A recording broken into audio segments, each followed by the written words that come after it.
Hello everyone. इस video में मैं आपके लिए आर.डी. शर्मा के कुछ अनसॉल्व क्वेश्चन लेकर आया हूं जो कि बोर्ड पे आए हुए हैं, बोर्ड के एग्जाम्स में आए हुए हैं। तो ऐसे क्वेश्चंस कैसे करते हैं चलिए देखते हैं। दो क्वेश्चन है, दोनों ही बोर्ड में आए हुए हैं। तो सबसे पहला क्वेश्चन मैं आपको करके दिखाता हूँ कि कैसे होते हैं। ये रहा पहला का सॉल्यूशन। सबसे पहले साइन 18 अपॉन कॉस 72 है, तो यहाँ पे लिख दीजिए साइन 90 माइनस 72 अपॉन कॉस 72। आप चाहें तो कॉस 72 को भी चेंज कर सकते हैं, उसमें दिक्कत नहीं है। √3। अब यहाँ पे देखिए tan 10 30 40 50 और 80 है, तो हमें केवल tan 30 की वैल्यू पता है, मतलब हमें tan इन सबको चेंज करने पड़ेंगे। तो सबसे पहले tan 10 है, तो tan 10 को चाहे वैसे ही लिखा रहने दीजिए। tan 30 को भी अभी ऐसे ही लिखा रहने दीजिए। tan 40 को आप लिख सकते हो tan 90 माइनस 50, और tan 50 को अब एज इट इज लिख दीजिए क्योंकि एक चेंज हो गया। tan 80 को हम लिख सकते हैं tan 90 माइनस 10। तो हम यहाँ पे देखिए क्या करते हैं, बेसिकली जो चीज गिवन होता है हम दो कंपोनेंट बनाने की कोशिश करते हैं कि रेसिप्रोकल बने एक दूसरे के, क्योंकि tan 90 माइनस थीटा करेंगे तो कॉट आएगा और tan इंटू कॉट करेंगे तो 1 आता है। तो यहाँ पे हम वैसे ही क्वेश्चंस को सॉल्व करते हैं। तो चलिए देखते हैं। यहाँ पे साइन 90 माइनस थीटा होता है कॉस थीटा, तो ये हो गया कॉस 72 और ये हो गया कॉस 72 नीचे प्लस √3 टाइम्स में है, इसको लिख दिया। tan 10 को tan 10 ही रहने दीजिए। अभी tan 30 की वैल्यू होती है 1/√3। tan 90 माइनस 50 मतलब ये हो गया कॉट 50। tan 50 लिख दीजिए। tan 90 माइनस थीटा मतलब होता है कॉट थीटा, तो ये हो गया कॉट 10। अब देखिए आगे, ये cos 72 अपॉन cos 72 1 हो गया प्लस √3। tan 10 इंटू कॉट 10 मतलब 1 हो गया इंटू 1/√3। cot 50 इंटू tan 50 1 हो गया, क्योंकि दोनों एक दूसरे के रेसिप्रोकल होते हैं। tan इंटू कॉट 1 होता है।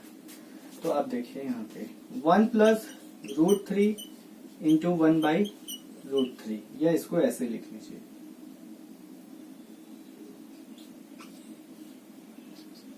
वन प्लस ये √3 से ये √3 कट गया तो बचा केवल 1। तो देखिए इसका सॉल्यूशन आ गया 2। तो ये आपका फर्स्ट पार्ट का हुआ सॉल्यूशन। अब सेकंड पार्ट देखिए कैसे होता है।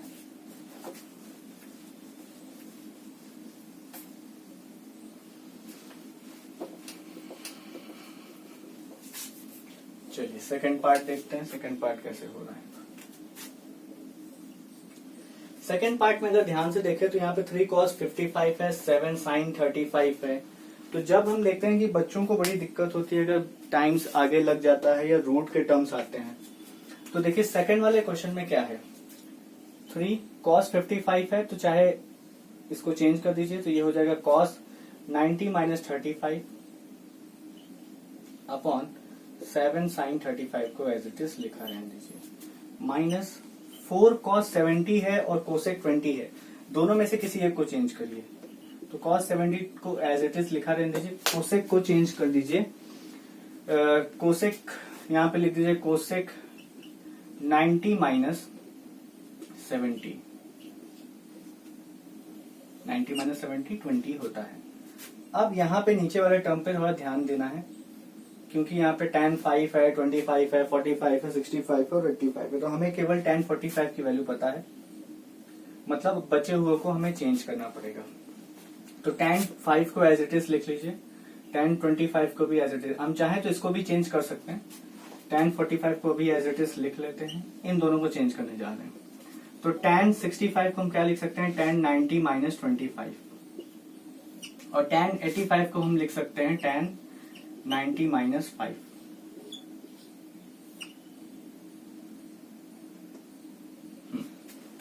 ये हम ऐसे इसको लिख सकते हैं। तो अब देखिए आगे, ये 3/7 cos 90 माइनस थीटा होता है sin थीटा, तो मतलब ये हो गया sin 35 और ये भी हो गया आपका sin 35, माइनस 4 cos 70 है और cosec 90 माइनस है, तो cos 70 को एज इट इज लिखिए।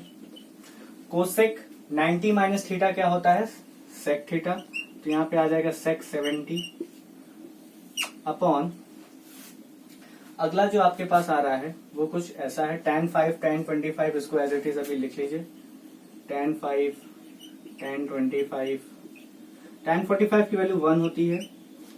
tan 90 माइनस थीटा होता है cot थीटा, तो मतलब ये हो गया cot 25, और tan 90 माइनस थीटा होता है cot थीटा, तो ये आ गया आपका cot 5। अब इसके बाद देखिए sin 35 अपॉन sin 35 कट जाएगा, 1 आ जाएगा, तो यहाँ पे 3/7 आ गया, minus 4 cos theta into sec theta 1 होता है। अब tan 5 इंटू cot 5 भी 1 होता है, tan 25 इंटू cot 25 भी 1 होता है, और एक ऑलरेडी यहाँ पे 1 है। तो अब देखिए हमारे पास बचा क्या, 3/7 माइनस 4/7, एलसीएम लेंगे दोनों का, तो यहाँ पे 3 माइनस 4 मतलब 1/7।